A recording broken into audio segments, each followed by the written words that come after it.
हर हर महादेव दोस्तों, मेरे चैनल रुद्रा शक्ति पर आपका हार्दिक स्वागत है। आज हम बात करेंगे कुबेर देवता के बारे में और उनका घमंड कैसे टूटा था। कुबेर हिंदू पौराणिक कथाओं के अनुसार धन और वैभव के देवता हैं, जो यक्षों के राजा और उत्तर दिशा के संरक्षक माने जाते हैं। कुबेर रावण के सौतेले भाई थे। वह भगवान शिव के परम भक्त थे।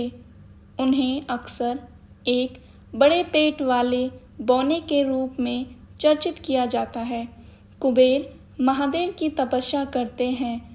उनसे प्रसन्न होकर महादेव उन्हें दर्शन देते हैं और उनसे पूछते हैं कि उन्हें क्या वरदान चाहिए। कुबेर कहते हैं कि प्रभु, मेरी वेशभूषा पर सभी हंसते हैं और मेरे पिताजी भी मुझसे कहते हैं कि मैं किसी काम का नहीं हूँ। अब आप ही मेरा कुछ कीजिए। मेरे जीवन को आप ही सही दिशा प्रदान कीजिए। तब महादेव कुबेर से कहते हैं कि मैं जो तुम्हें दायित्व दूंगा वह दायित्व देवताओं के समान ही है। आज से तुम समस्त संसार के धन के रक्षक एवं देवता कहलाओगे। परंतु धीरे धीरे कुबेर बहुत घमंड और अहंकार से भर जाते हैं और समस्त धन संपत्ति को अपना समझने लगते हैं। उनके महल में कोई भी ऐसी जगह खाली नहीं होती है कि जहाँ पर सोने के पात्र, आभूषण इत्यादि ना हो। महादेव सोचते हैं कि कुबेर का अहंकार जल्दी ही खत्म करना होगा, वरना यह समस्त संसार गरीबी का सामना करेगा। महादेव एक अघोरी रूप में कुबेर के स्वर्ण महल में आते हैं। उस समय दशानन भी कुबेर के महल में उपस्थित रहते हैं। तब कुबेर अघोरी से पूछते हैं कि मैं आपको क्या दान दूं ऋषिवर। आपको देखकर तो लगता है कि आप संसार की सभी मोह माया का त्याग कर चुके हैं।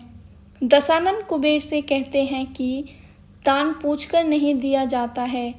आप चाहे तो अपना यह स्वर्ण महल इन्हें दान में दे सकते हैं। यह अघोरी ऋषिवर में मुझे ना जाने क्यों मुझे मेरे महादेव की छवि प्रतीत हो रही है। परंतु कुबेर दशानन से क्रोध में बोलते हैं, तुम चुप रहो। दशानन दान सामने वाले की जरूरत के हिसाब से दिया जाता है। इसके लिए इन चीज़ों का कोई मोल नहीं है, तो इन्हें कैसे दे सकता हूँ। तब अघोरी कहते हैं, कुबेर सही कह रहे हैं, मेरे लिए यह सब मिट्टी के बराबर है। और दशानन की भक्ति देखो, वो मुझे पहचानने का प्रयास तो कर रहे हैं, लेकिन तुम कुबेर अपने वैभव में खुद को ही भूल बैठे हो। मैं चाहता हूँ तुम एक महाभोज का आयोजन करो, जिसमें यह समस्त संसार तुम्हारे वैभव और तुम कितने धनी हो यह जान सके। तब कुबेर उनसे कहते हैं कि वह महाभोज का आयोजन अवश्य करेंगे।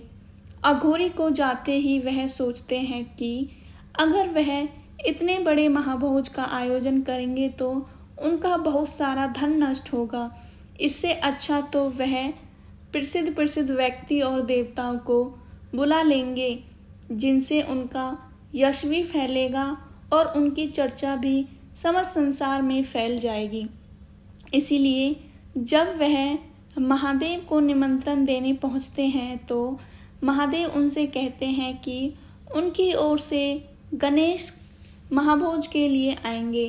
तब श्री गणेश कुबेर का निमंत्रण स्वीकार करते हुए कहते हैं कि वह महाभोज के लिए तभी आएंगे जब वह उन्हें सबसे पहले भोजन कराएंगे। कुबेर उन्हें वचन देते हैं कि ऐसा ही होगा। जैसे ही श्री गणेश कुबेर के महल पहुंचते हैं तो कुबेर उन्हें सबसे पहले भोजन करवाते हैं। धीरे धीरे सारा भोजन समाप्त हो जाता है, परंतु गणेश की सुधा नहीं मिटती है। तब श्री गणेश कुबेर पर क्रोधित हो जाते हैं और उनसे कहते हैं, तुम एक बालक की सुधा नहीं मिटा पाए और ना अपना वचन। मैं तुम्हारा सारा धन, महल और तुम्हें भी खा जाऊंगा। धीरे धीरे श्री गणेश उनका महल और सारा धन खा जाते हैं। कुबेर महादेव का आह्वान करने लगते हैं। तभी महादेव और माता पार्वती वहां प्रकट हो जाते हैं। माता पार्वती गणेश को एक मोदक देती हैं और उनकी भूख शांत हो जाती है। तब महादेव कुबेर से कहते हैं कि जो गणेश ने खाया है वह समस्त गरीब प्राणी, पशु पक्षी इत्यादि सभी की भूख थी। तुम्हारे पास इतना धन और संपत्ति था, परंतु तुमने इसे अपने लिए रखा। जब जीवन में तुमने पहली बार महाभोज किया तो सभी की भूख गणेश में समा गई, क्योंकि तुम्हें इस धन और वैभव का संरक्षण संसार के कल्याण के लिए बनाया गया था, ना कि तुम्हारे निजी हित के लिए। तब कुबेर को पछतावा होता है। तब वह वचन देते हैं कि आज से यह धन संपत्ति सब संसार के कल्याण के लिए होगा। महादेव कुबेर को वरदान देते हैं कि तुम्हारी पूजा का महत्व भी गणेश और लक्ष्मी की पूजा के बराबर होगा और इस संसार में तुम गणेश और लक्ष्मी के साथ पूजे जाओगे। जो भी तुम्हारी पूजा गणेश लक्ष्मी के साथ साथ करेगा उसे कभी धन संपत्ति की कमी नहीं होगी। धन्यवाद दोस्तों।